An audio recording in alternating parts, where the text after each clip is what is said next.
I know I got my cup, but I got to keep it on brand with the hat for now. Oh, you got a fresh cut? Woo! Oh, oh. I got to stay on brand though. I like this hat flow.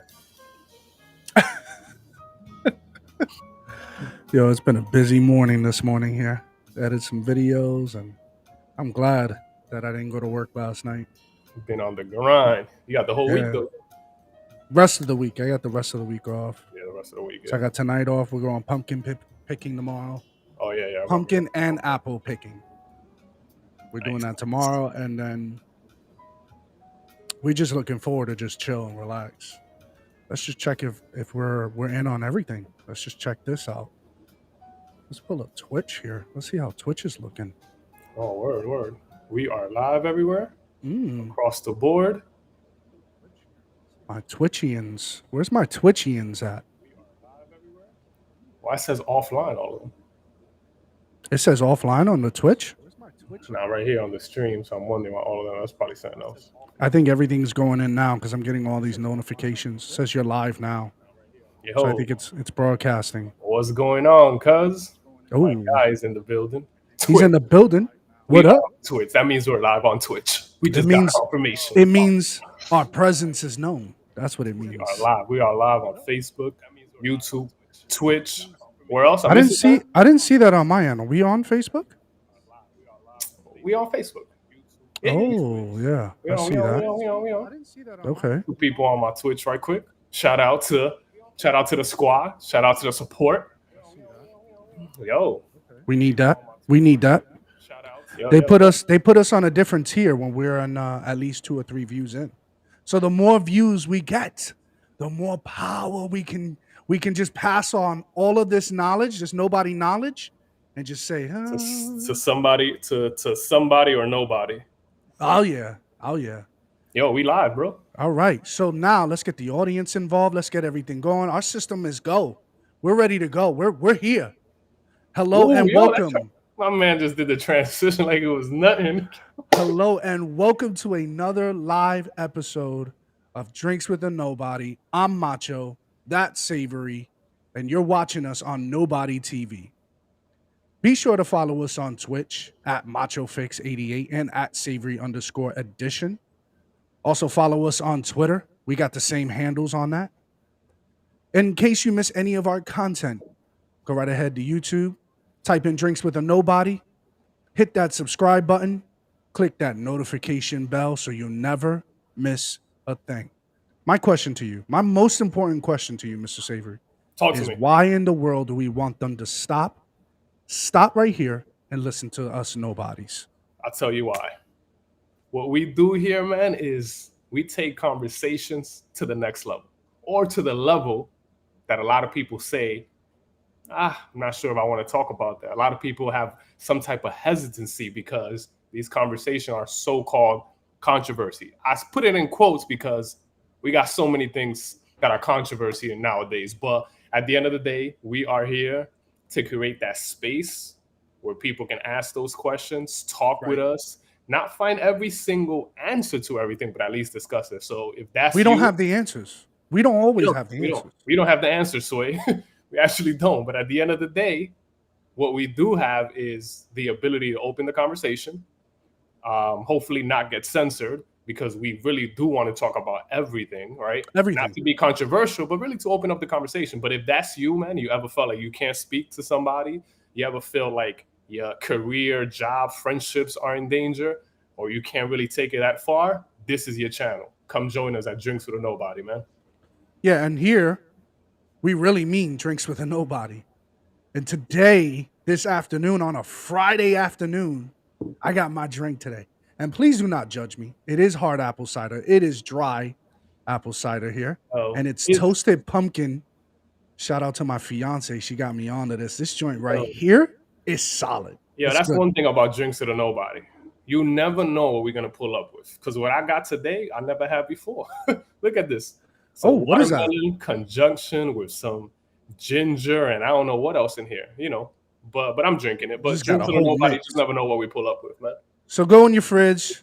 Do yourself a favor. Go in your fridge.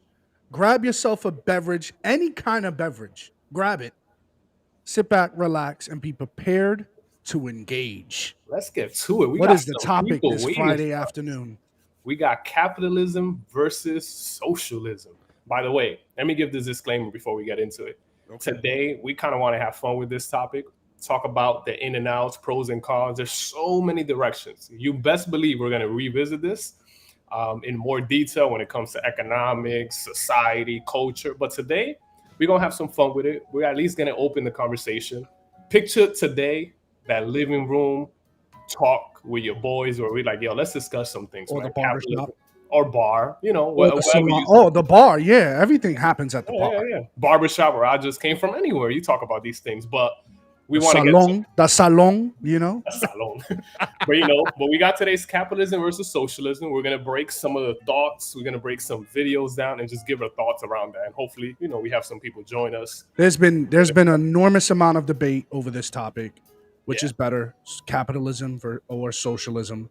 So we thought it was best to just bring this conversation and let you guys decide, and just share and chat. Just tell us, what do you think? So we got some videos here. I'm gonna queue up here Okay. because I think it is great. Some of this material and videos that we found, we are live and unscripted, but we do plan the order of things of the show. And some of the things we found on YouTube was insane. Like this Yeah, interview of a professor, like talking certain things that I just can't understand. yeah, So man. I'm gonna pull that up. I'm gonna And, cue that and up right quick. before you even play that or pull that up, we realize, look, we come from a point of view where we are trying to talk about where America is at and where America is going. Right now, we're about to hear from a professor. Without even sharing my thoughts, I do wonder what people think about a professor in America thinking this way, just so I could give some context. But yeah, go ahead.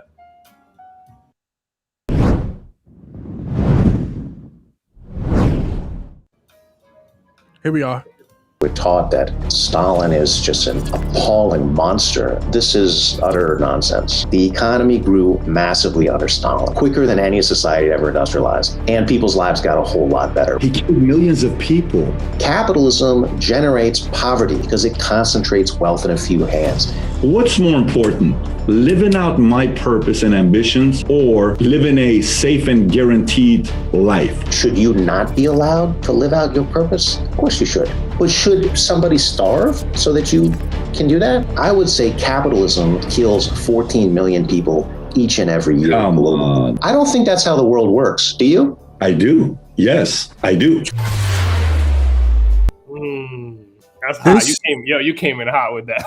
Yo, this interview You was came in something hot with special. that. By the way, Just- that is just the off that. preview. That is a preview of the interview. I saw it personally. Macho saw some of it, but at the end And of the day, we need people to look at that interview because it's amazing, contradicting views of capitalism and socialism. I couldn't believe, just off rip, what were your initial thoughts when you saw that preview right there? When I saw that preview, I remember I saw the preview and I wanted to see the entire interview right away because the way he approached it was, all right, this man is a professor. He must have some ideas or explanation behind what he said. That was my first thought. I'm like, I think he's just a dumb guy, just shouting out crazy things. I'm like, yo, this man might have some point of views, but at the end of the day, those are some lavish claims, outlandish claims. Outlandish, yeah, that's a better word. Not lavish, outlandish claims that it's like, yo, you have to think twice about, yo, is that really true? And if so, not only if it's true, but if you think it's true, please explain why. So, yeah.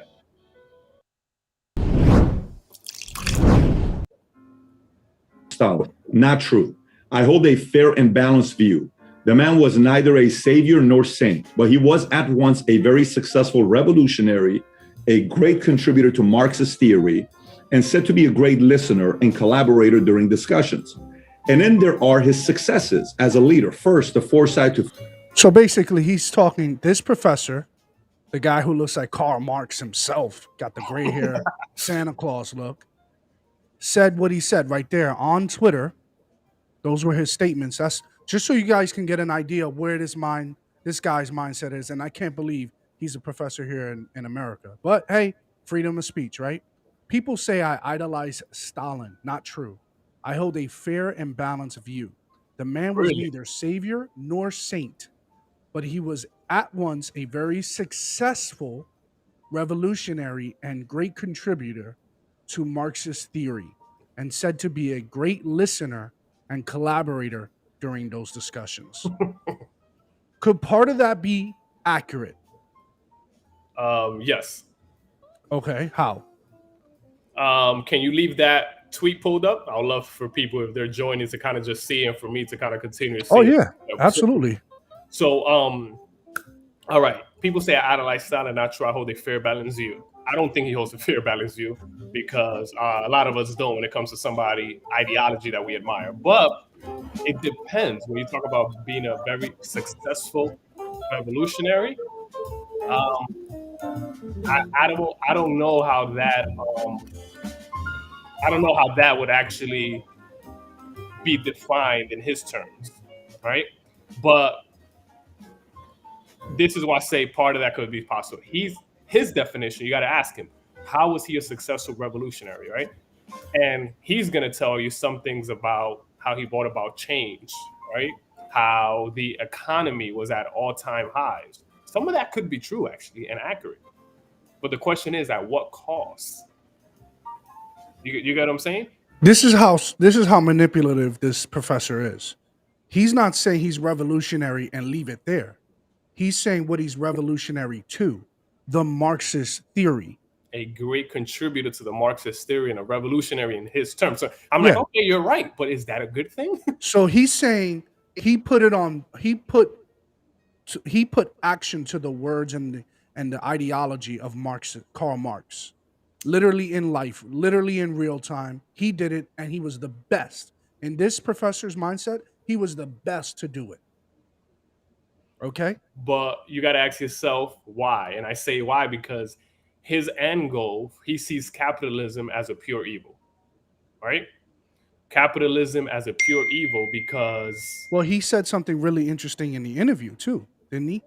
He said that, I think that David he asked the question, Stalin killed, millions or billions of people, with his implications of whatever practice that he was doing, that he was implementing Marx or Marxism, that he turned around and said, well, I would agree with you. The only way to do that, I would actually replace communism with capitalism. But don't believe me. Listen to I'm going to roll the film so you guys can hear what he said. Neither a savior nor saint, but he was at once a very successful revolutionary, a great contributor to Marxist theory, and said to be a great listener and collaborator during discussions. And then there are his successes as a leader. First, the foresight to fear a belligerent German fascism, then the tactical ability to successfully defeat the world's greatest invading army, combined with the strength to make tough decisions that have no easy answers. I simply think one should read everything the man wrote and then make up your own mind. I would certainly conclude that he is one of the great leaders of the 20th century, though. So that's what you said, if you don't mind unpacking that. That is the one that caused Stalin to trend, and Twitter even wrote a little. Yeah, you were going to interject? I was going to say, I do think he's a great leader, but for other reasons. Crazy, right? But anyways, keep going. Not a great leader, but a big leader. Yeah. You know what I'm saying? Like, he was not a great leader when the outcome is billions and billions of your own people dying. Right? Because you get where I'm going at here? Yeah, but again, it's how he's defining a great leader. To the means of what he wanted to accomplish, he was a great leader. He accomplished exactly what he wanted to accomplish. He wanted to have a self-sustaining economic fuel of a country, but he did it at the cost of millions of lives. He did it at the cost of personal liberty. But when it comes to the bottom line, he never told you he was going to grant personal liberty. Right? He was a leader that actually got the means of what he wanted to accomplish. Very evil and deceitful, But at the end of the day, what he's arguing is he was a great leader because he accomplished an economic feat. For example, we have a Dominican dictator from the Dominican Republic, years in the 1940s. His name was Trujillo, right? In Trujillo's time, the economy was great, right? There was zero crime because you'll get your hand chopped off if you people were leaving their doors open. People felt incredibly safe in that dictatorship. Crazy to think about. Why? Because they didn't play no games, right? So small crime and everything. But it came at what cost? It was a big wealth imbalance. You talk about imbalance in capitalism. When you bring in a dictatorship and a communistic view or ideology in government, you do it like this. But you have incredibly wealthy people, incredibly poor people, no middle class. But everybody feels safe. Why? Because they're living in fear, at least for an amount of time, right? But isn't it better to live safe? If people were leaving their doors open because they feel safe, where I wouldn't do that here, right? You can't. So Yeah. why? So what? So what's the problem with that? The problem is, what are you giving up? You're giving up your liberty, right? So it's almost like we can live in a world where we're extremely safe and we're capped, which means we're just living ordinary life. We can go outside at this time. We can got to come home at a certain time. No crime in the area, but there's no really purpose, right? There's no motivation to do nothing greater, which is why you get no innovation in socialistic countries. You get no brilliant ideas because the government owns every single, I will even go as far to say, idea you have. They own it. So you won't execute. They own your ideas because they own you as a person, right? But in a capitalistic world, you own your ideas, which means when you fail, you fall flat on your face, right? So there's no protection. You fall hard. I'm curious to hear what this professor's take go ahead.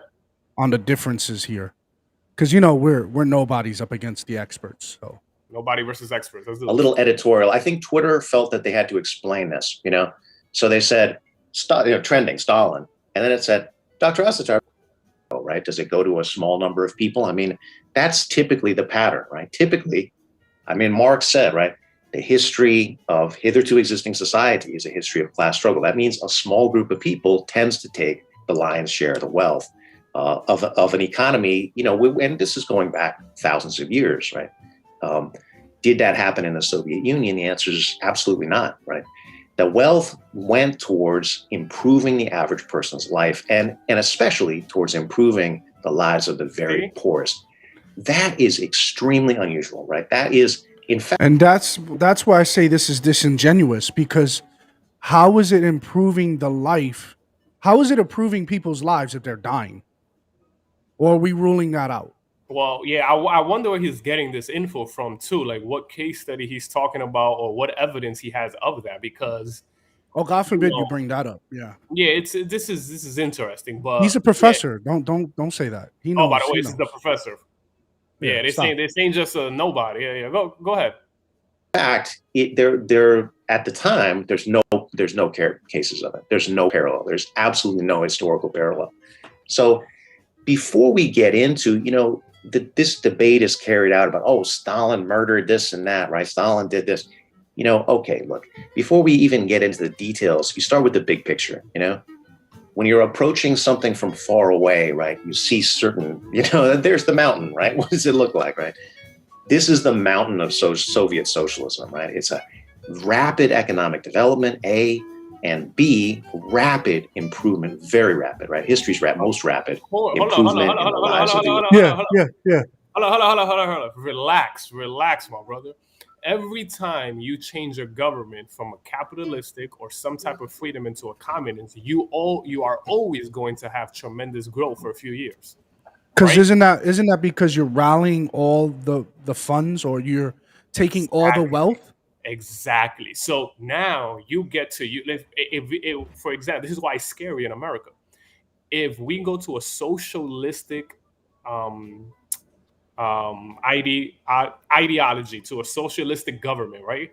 You know what would happen in America? 100%. If we become 100% socialist. Yeah, let's say we become 100%. We're moving that direction. We're like 70 there, and then we just operating the rest, trying to figure it out.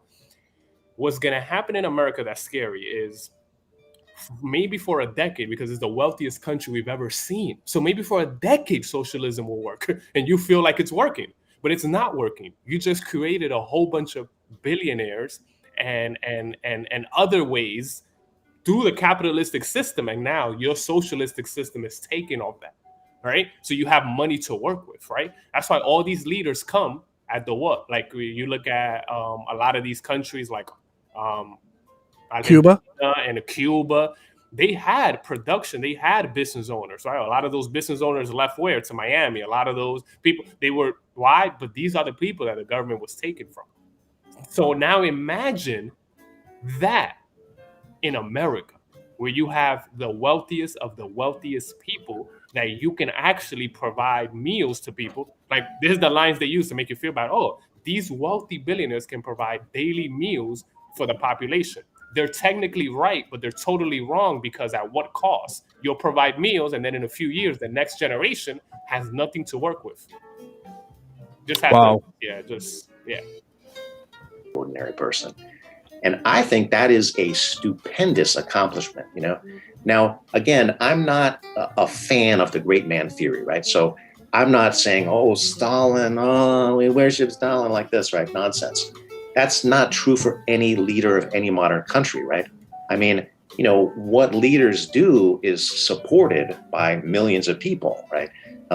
One way or the other, you know? But we can say, right, Stalin is the leader in a leadership role, right? And so, you know, he has certain responsibility, both positive and negative, right, for what happened under that, you know, 28-year period or so. This man you're ever going to take home. And she doesn't know until she takes you home. And then she says, you know what, you were like a 4, you were okay, or you were good leader, but depends what he's leading to doing. But yeah. but to go back and say, you know, improving the average person's life. Here's one of the challenges I have with that. If any history book you read, it doesn't matter where you read it, Stalin and Lenin are not seen as, you know, heroes, or Mao. The only people. And this is what we were talking about. They're not seen as heroes. They're not seen, and they're not to be admired. Yeah. Places that you will read that's positive about them is typically their own country, or somebody that's maybe favoring them that was from their lineage that, you know, says good things about them. But the biggest challenge with communism for me, and I want to kind of focus on this, and then we can go any different angle you want to go. I got different topics we can go to. The concept of force versus choice.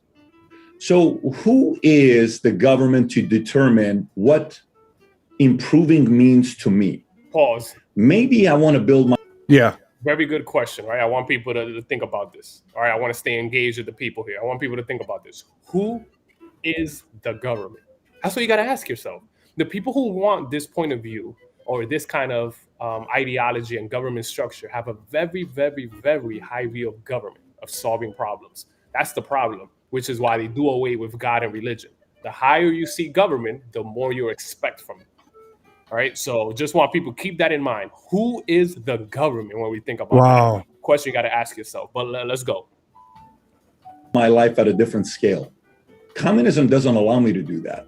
Choice is eliminated under communism. Choice is there under capitalism. Communism's basic foundation is force, and I know what's good for you. Now, you're going to disagree with that, so I want to know where you're going to go with disagreeing that, because I don't think communism exists without a level of force. Do you? I would say I would agree with everything that you said, but we have to change the term communism to capitalism. It is Wow. He flipped it on the man. I guess this is what he says. Wow. So he's saying that capitalism is what forces. Yo, my man. Communism doesn't. Communism doesn't force. Is that? Did I hear that correctly? He's about to explain. He just said, "Yo, you're 100% right in everything you said. The only thing is, I will replace the word communism with capitalism." So he's gonna see how capitalism forces people. How does he have a fair? Then I go back to the tweet. How do you have a fair and balanced view? Are you kidding me? Well, he's gonna explain it right here. It's a lot of burden of proof for him. This is good content video right here. This is great. capitalism, which gives us no choices, right? The average person has nothing, right? You cannot have freedom if you have nothing, okay? So now when I say the average person has nothing, what does that mean, right? Yeah, It means how much liquid wealth does that person have, right? What does liquid wealth mean? All right, yeah, let's see. I'm curious. Let's take our time through this because this is really tough. I never heard of that word, liquid wealth. Yeah, I want him to finish his explanation. Okay. To bring us home, and then we'll move on because he needs to bring. Okay, so if we look at 90% of Americans, and richest country in the world, right? How much liquid wealth do people have? The answer is almost none, right? Almost none. Now, even if when we start approaching the top 10%, that answer does start to change, right? So the top 10% has wealth, but when we look at how much wealth they possess, almost all of it is illiquid, right? So almost all of the average person's wealth is in the form of their home, right? Now, the average person does not own a home. They own a portion of a home, right? Home equity. But this is not wealth that you can use, right? Because the most you can do with that wealth is you can borrow against it, right? You're using it right now, right? You're living in it. So if you try and use it, you have an immediate problem, which is where do you live, Here's the question, right? Does the wealth that you have, even if you're at the 85th percentile or whatever, right? Even if you're sort of near the top of the income distribution under capitalism, does it allow you to stop working and do whatever you want, right? Imagine if you could do whatever you thought would make you the most capitalistic dream with a communism point of view. How you sell a capitalistic dream with a communism point of view? How, Sway? How? Yo. I thought that. Does Jeff Bezos have to work? Just a question. Does he have to work? Not at this point. But I think he does make the point. The 1% is the only ones that can do this. What he's saying. Yeah. And he's saying in the 85th percentile, they can't do this. Yeah, they have to keep working to keep up with their demands, right? Yeah. But in every society, what is he going to say in a communist society? It's a higher percentage. It's the same percentage, probably even smaller because it's concentrated wealth at the top of the top. But in communism, you don't work to pay for stuff, or is it paid for? Well, you work. You have to work in communism, but it's really nothing about ambition, pay raises. They try to level the playing field. So, okay, I just want to clear this up. I want to clear this up here. In a capitalist, I know because I live in it, I have to go to work. I have to pay my bills. I have to do all these kinds of things. I don't have to do that in communism? You do. Oh, I have to pay my bills in communism. Oh, yeah, for sure. So what is the difference between communism and capitalism? Socialism and capitalism? Fairness. That's the point. That's what this is all about. People who argue socialism is fairness, which means you should get $10 an hour. I should not be getting 20. I should be getting 10 for the equal good of the society. You see what I'm saying there? So everyone makes $10 an hour. That's the goal. Exactly. Or if you make more, you'll pay enough taxes for you. You are going all right. Look how I look at it. Capitalism is an unequal share of the wealth. I agree with that action. Okay. But communism or socialism, let's use socialism, is an equal share. You're like equally poor. It's an equal share of the pot, but there's no progression. There's no ambition. There's no innovation. All right. Tell me, why would you be incentivized to do a podcast like we were doing? Why would you start Tesla? Why would you invest your own money in anything? You won't. And why would the government do it? They won't do it either because they're taking money from every single person in order to distribute it. But there's the tricky thing right here. Let me say this last point here. The redistribution of wealth is the promise from the government in a socialistic environment, right? You with me, everybody? The redistribution of wealth is the promise in a socialistic government. But you don't know. You can't hold them accountable into how they're actually redistributing that wealth. Why? Yeah, Karl Marx said there's two ways of of the way socialism society works, and that is it's controlled by the government or Yeah. controlled by the workers in the industry. That's And I AKA think controlled by the government or yeah, controlled by the government. It's the same thing. The yeah, workers exactly. don't have a pay. Yeah, anyways. Because Yeah. you can't have 1,000 people decide which direction the country goes. You need to have one person or one entity to decide that, right? Because if not, Yeah. you'll be ripped apart. You'll have individual little governments instead of having one like we have in America, right? We got something here? Yeah, I wanted to roll this. Bernie Sanders is an avid socialist, and he ran on that. He almost, in my opinion, if it wasn't for him actually bowing out, he probably could have won the presidency, Yeah. in my opinion. And we could have been going towards a socialist society. So I'm going to roll that right quick. All right, so here we go. Take one more crack at the word. I was looking at the DSA website the other day, and they said we can't eliminate private corporations in the short term, so we have to confront them. Would it be your intention or your goal in the medium or long term not to have private corporations? No, that's not my intention. Okay. What is my intention, though, is to make sure that workers have representation on those large corporations. So we have presented recently the Corporate Accountability Act, Right. which Workers having representation. This is my point. Representation, Right? The point is this. Bernie Sanders is selling you an idea that says that government has better representation than a private corporation. or than you. Or than you, right? So they're saying they're giving you the power, but ultimately, what kind of power do you have? Because the government is also going to dictate all that. But a private organization, which he's correct in thinking this way, they're always going to do what's best for the bottom line, right? It's not, and this is the criticism they have in capitalism, but this is the way the world works. All right. Anyway. Here's a thought that came to my head just now, just watching Bernie go here. Socialism does not pave the way for negotiations, right? We can't negotiate a contract. Oh, good point. Of course. Me, singular self, me, from my abilities and my services, I can't negotiate a contract. Not even for a hot dog. Whereas, in capitalism or in a capitalist society, I can potentially do that. What he's saying is we don't know how to do that here in America. Yeah. The government can negotiate on our behalf, but have they been successful in doing that thus far? Negative. All right. So I don't know how he's selling us this and was almost going to win the presidency. I love that we says, claim these again, clips. not terribly radical. Me It too. exists in one form or another in other countries, including Germany. Right. So we say that instead of just being a cog in a machine, you're a worker, you're coming to work, you're working for your paycheck.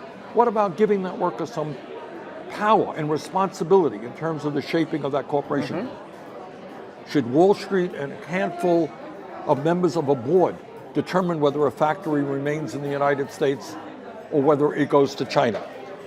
Should a handful of... You see, the reason why that's even a problem, in my opinion, this is my opinion.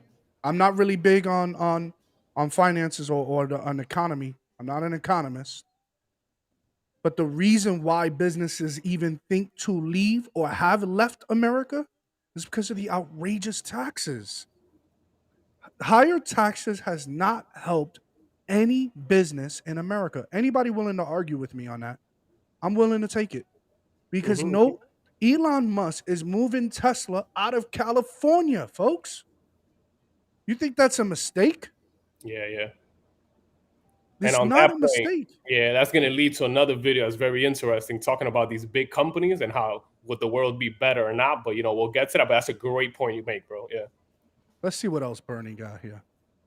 wealthy board members determine whether or not there is a stock buyback or whether workers get decent wage increases and decent benefits. Does this mean you're not impressed by the statement that Jamie Dimon and the Business Roundtable put out saying that we are going to take considerations broader than just profit into our practice? You don't think they're serious? No, of course not.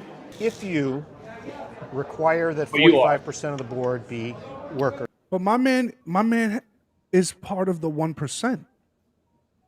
Oh, He's yeah. did Whoa, everything Don't say in- that. Whoa, don't say that to these people. Okay. He's a millionaire. He got a house. Yo, don't believe the nobodies. Just go search that yourself. He got a house on the shore, over $1 million. I still can't wrap my head around it. He talks about what democratic socialism is. And the reason why we played that clip, He's and we living. got another one here with AOC, Pretty Face AOC, is they believe that, okay, it may have not been practiced well. This is the modernized look of socialism. It may have not been practiced well before, but we got the answers. We can do it better.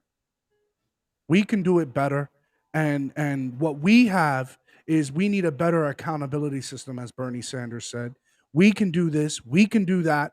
And because we can do all these things, socialism is going to work. Watch. You Yep. guys go see. You guys will see. Just wait and see. Look, they're like, look at us. This is what I feel they're saying. We're rich, guys.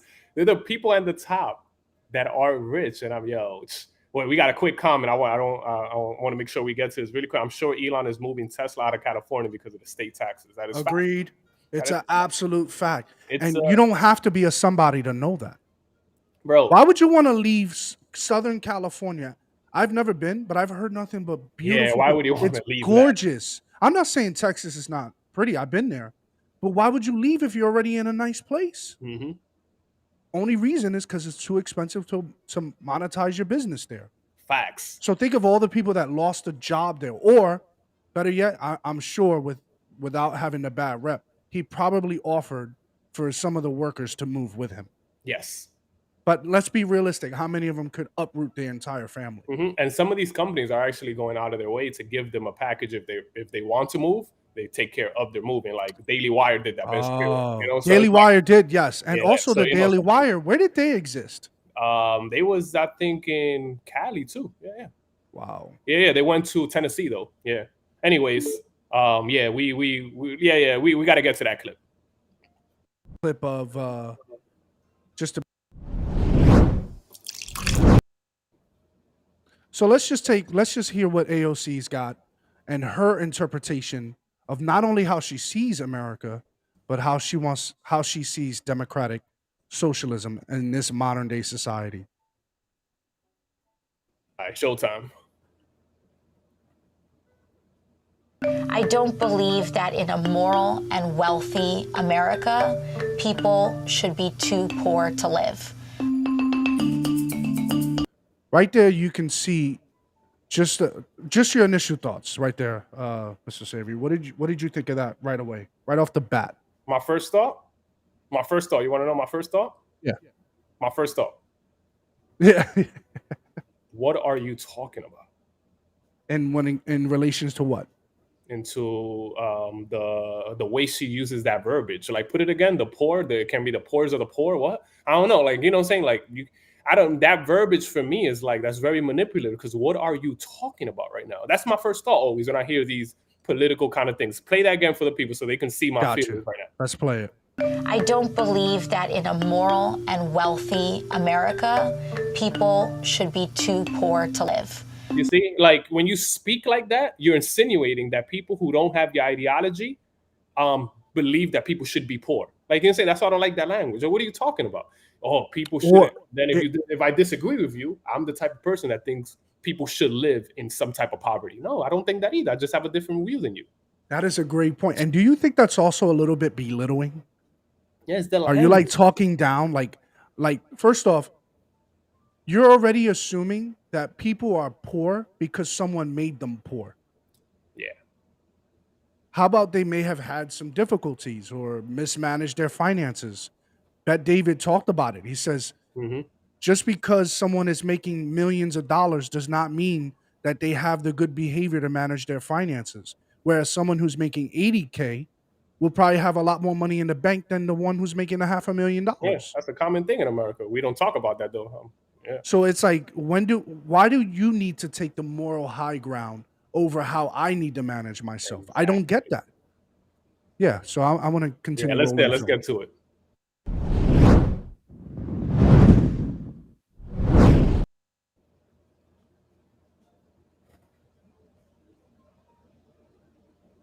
You got that? Wow.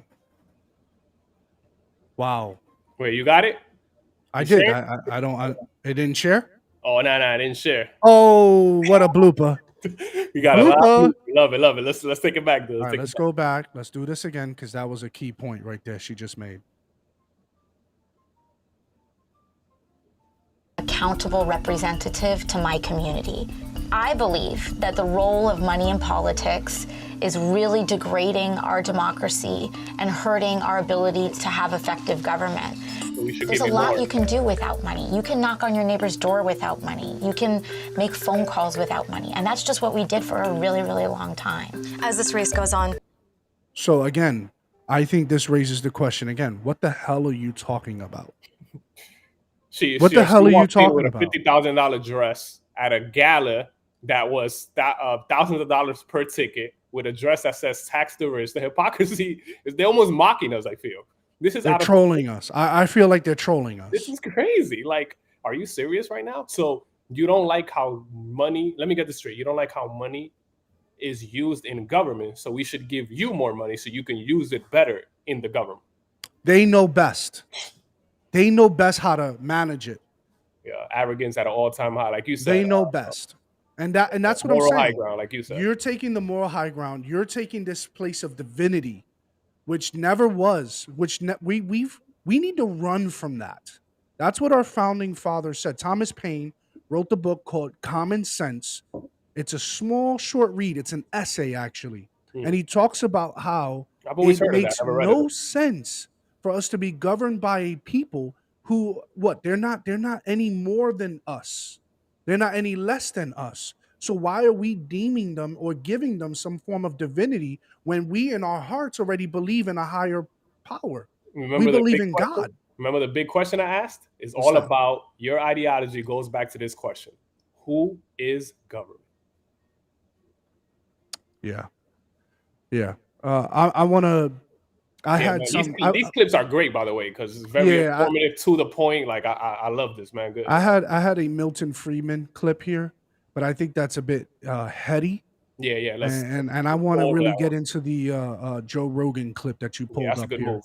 Yeah, let's do that because Milton Friedman is someone I really look up to, but it takes me a while to sit and listen through him because I have to now break it and flesh it out in my head. And that's like, I feel like that's an episode in and of itself. Yeah, before that, play the Bet David and we'll end with the Joe Rogan because I think it aligns better like that. So play that Bet David one we had. Right. Yeah. And that was, okay, got it. So let me know when you got it. Yeah, I mean, do you have any other thoughts about the moral high ground or who is government? Like, can you elaborate on the who is government? What does that even mean? Yeah, good question. I think when we talk about who is government is how do you view government, right? That is the whole point, right? Because that's going to dictate how you feel they fit in your life, right? I look at government, right, as they're really not effective and efficiently are doing things. History has shown me that. America has shown me that. So my view is, man, let's trust individual people, right? These people, MIT, me and you spreading ideas. Let's plant seeds all over rather than planting all our seeds in the foot of the government. Why are we giving all our seeds to them if they can't use them? Let's plant our own seeds. We're going to fail, but we're going to succeed. That's my take on it. My whole thing is, are we missing something? Is socialism providing this like open gates or like this illuminating thought that we're missing here? I'm confused because I know what capitalism looks, and I know how rough it could be. I know how rough capitalism could be because it's grueling. It's a grind. That's what it is. You have to. They're offering you a shortcut, so it's attractive. They're offering you a shortcut that doesn't really exist. So for it's been attractive maybe to all of us at some point in life because what it's offering you is, hey, you don't have to look what socialism does, right? Tell me if this makes sense before we move to this clip. This is what I feel socialism does. It says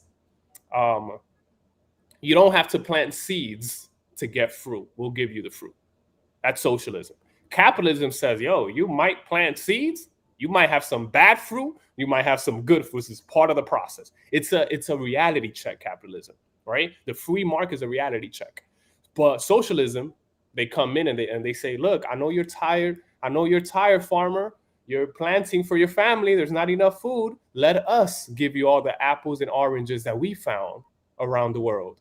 We can right? deal with that harvest. We can distribute that harvest. But it doesn't last and it doesn't work.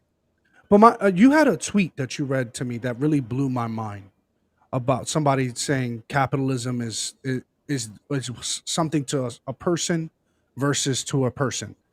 Do you have that tweet up? I think our audience would really benefit from that Yeah. Well, stark reality. oh, the tweet. Yeah. You said that you really appreciated that tweet. You read that before we went on air. Oh yeah, here. we can go there before the clip. That's actually a beautiful transition. It's about capitalism. Yeah, hold up. Yeah. I actually do have. That's the only. Because and someone texted in the chat here, yes, that socialism. I'm assuming it's socialism. Yes, mass murder. That's what it offers, right? Yeah. And I think it doesn't necessarily socialism has a good intent. It's saying that we want to take away from the people who are being quote unquote greedy and taking from others so that because everyone has a right to live. They're alive, they're here, they're breathing. So let's share, let's play nice in the sandbox. And socialism provides that good intent ideology, right? Yeah. They try to make it seem like that, but at the end of the day, you can't have Here- the perfect leader that is incorruptible. The problem with socialism is that there is always someone worse and willing to kill who isn't. Yeah, you know what I'm saying? Like you can't. This is what Aaron's saying right here, right? It's levels to this. Yeah, socialism might work for the first 2-3 years, right? Correct me if I'm wrong here, Aaron. For 2-3 years, it might work, but then at the end of the day, when they run out of that money, they got a new idea, they got a new proposition. They will do whatever it takes to make that a reality. But let me share this quick tweet right here. Yeah, go for it. Capitalism is the greatest economical system in the world. Those who work hard love it. Those who don't hate it. Contrary to what many professors, like the professor we played, mainstream media, we hear all the time, capitalism doesn't care about your skin color, age, degree, or financial situation.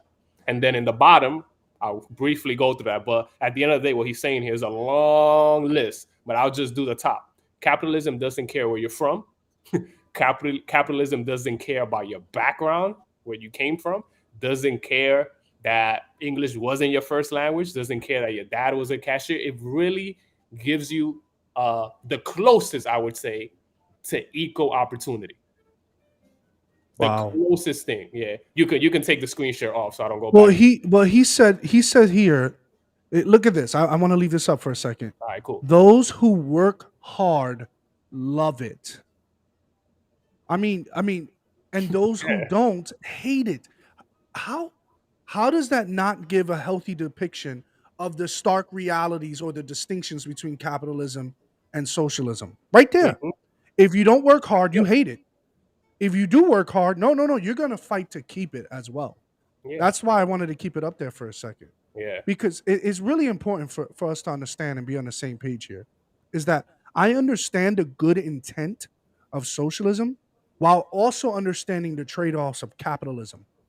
Capitalism could be grueling and it is a grind, and it's like almost like quote unquote survival of the fittest. Yeah, it's reality check. That's life, bro. Yeah. Right? Since you go to when you went to the park, you fell down, you scraped your knee. Capitalism is not going to protect you from every little hurt and reality, economically, financially, family.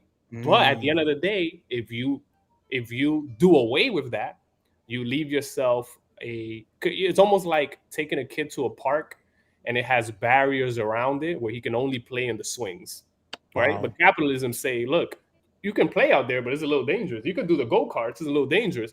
That kid is going to learn. He's going to be brighter. He's going to fall. He's probably going to scrape a knee and cry. But at the end of the day, is that helping or hurting him? I would say in the long term, that's helping. That's capitalism. Let's see what Vet David has to say about taxes and the paying system. Yeah. Take the screenshot.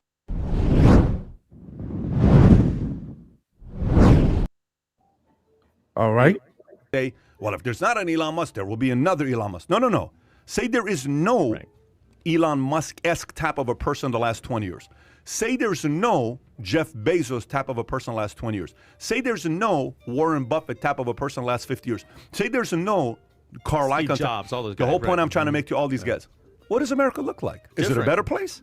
No. Is America a better place without Bezos, Musk, Buffett, all of these guys. In my opinion, no, it's not a better place without them. No. So what causes these guys to be willing to go work their tails off, put so much risk, anxiety, fear, worry at night, sitting there, oh my gosh, I'm working like Elon Musk. So for 20 years, I never took a day of vacation. Gates, for 20 years, I never took a day of vacation. How many people are willing to do that? And there's a bunch of people that are asking about. And this goes back to that tweet. Exactly. Those who work hard love it. Good call showing the tweet, because it was beautiful transition to it, because this is the reality.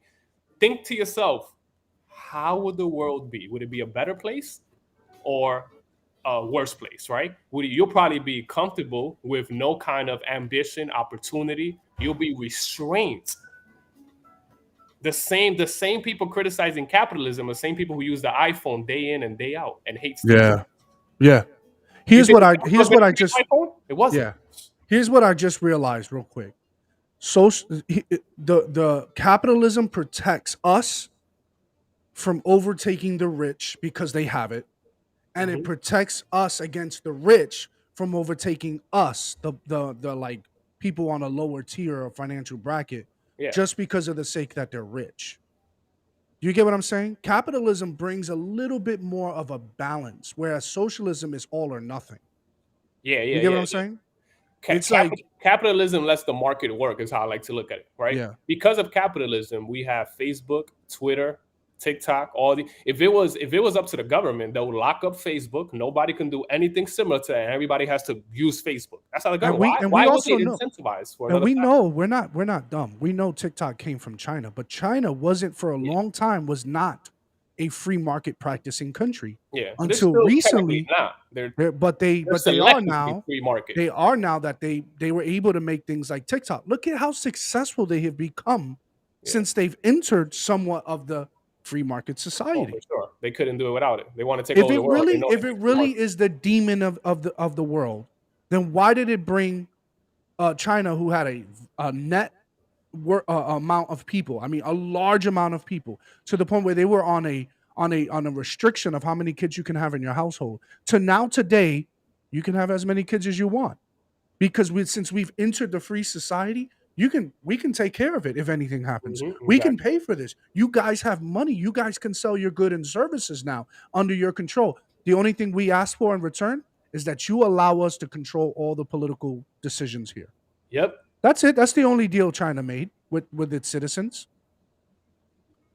So, and that's where, if it's so evil, that's why I don't understand why these politicians have so much traction.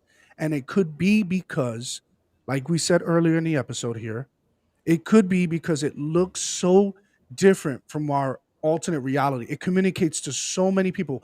In that interview, he said so many people are around or hovering around the annual average income of $60K. Well, if I know that everyone is there, then I can't look to blame somebody why I can't make that kind of money, right? So it looks like a better alternative. Again, this ties to your feelings. It looks good. It's good intent, but it never yields the best outcome. It's a good sell. It's a good sell, right? So before that, we go into this Joe Rogan it's a good sell. Why? Because most of us, if we're honest, even myself at times, probably you and anybody, you don't always want to work hard. You don't want to live life as a grind. So when something's offered to you, you're like, damn, hold up, this might be an easy way out. And you tend to try to take it. But again, key thing, you don't know at what cost. Start thinking at what cost, bro. So yeah. Everything has a cost.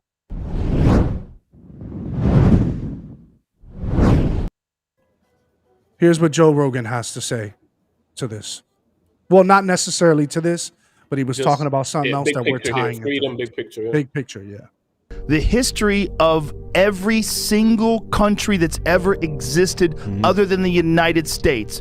Up until 1776, every fucking country that has ever existed was run by dictators. Right. All of them. This is the first one where you had elected officials. This is the first experiment in self-government that actually worked, and it created the greatest superpower the world's ever known. It created the greatest cultural machine, the greatest machine of art and creativity and innovation right fucking here. And how did it do that? It did it through freedom. Because when you give people freedom, you let people do whatever the fuck they want to do, they actually find ways to succeed and grow and thrive. But as soon as you put the boots to them, as soon as you tell them, you have to do this or you can't do that, you have to listen to me, now you have a mini dictator. You have one step away from a king. You're moving one step closer to dictatorship. That's what the fuck is happening. Yeah. He couldn't be more right. By the way, that is, give you some context on that video. I think it pertains to what we're talking about 100%, right? Because it has to do with the freedom and the market. But I wanted to bring it home with that because it has to do with what? With freedom and what we've been talking about past few episodes. So if you guys have missed our past few episodes, something that we hone in is the freedom that this country offers, right? And again, you might have different thoughts and ideas, which is cool. We love it. But at the end of the day, think about what he said. He did that in the heel of the vaccine mandate, right? And people don't think it's that serious, but that was on the vaccine mandate, where you think about it, it's a mini step. I'm not saying they're taking over the world. I'm not exaggerating here. I'm just saying it's one step towards that direction. Because why? They're taking away your freedom. Freedom is everything to me, man, which is why I consider myself more libertarian than anything else. It's hard for me to really fall in these camps now because to a flaw, I love freedom. I want to fall and get hurt. I don't want you to protect me so I don't learn how to run and all that. Let me go out there and live, man. So, yeah. Yeah. So again, in case you miss any of our past content, go right ahead to YouTube, type in Drinks with a Nobody, click subscribe for us so we can continue putting out content for you guys. Hit that notification bell so whenever we schedule an event, you're aware of it and you'll never miss a thing. That's it. That's why we want to make this a series. We want to continue having this conversation. I'm actually intrigued. I want to meet someone on this chat. Here's my hope. I want to meet someone on this chat while we're living who can literally say, you guys don't know what you're talking about. Here's why. Here's why socialism works. That would happen with. That's what I'm eager. I'm eager for it. I'm literally eager for it. I'm eager for someone to tell me why socialism works. And why should I? And if so, if you can convince me, I'll vote Bernie Sanders next time around. If you're that good. I'll vote Bernie Sanders. They might hold you to it. Guys, you heard my man Macho. If you are out here, you disagree with ideas, I'm going to hold them to it that he will vote differently and he will even vote for the next Sanders. He might not vote. I'm going to hold you accountable. It might be the next Sanders. You voted for him because they convinced you. But that's a big task, though. But let me share a bit. Let me share a bit about where they can find us and who we are again to give everybody a quick recap. Follow us on Twitch right here below, Macho Fix 88, Savory Edition. Every time we go live, you'll see it on Twitch. We're just getting to know that platform, so we're excited about that. Follow us on Twitter. You'll be getting some hot takes from both of us. Might agree, might disagree sometimes, but primarily we want people to subscribe to our YouTube, not for our own good, so we can continue to share this message to the world and people who are interested. So hit our YouTube channel. Like Macho said, hit subscribe because that's important for us to get that algorithm going. But at the end of the day, we want people to feel like this is a place where they can discuss ideas, thoughts, and really kick it with us. And this is why we do it live and unscripted, man. 90% of this is not planned. We probably briefly plan some of the things, but please join us because we will be live again after this weekend, coming up on Monday, 6 p.m. And again, give us that YouTube, subscribe, and hit that like, notification, all that. Love y'all. Take care. Thank y'all for joining, man.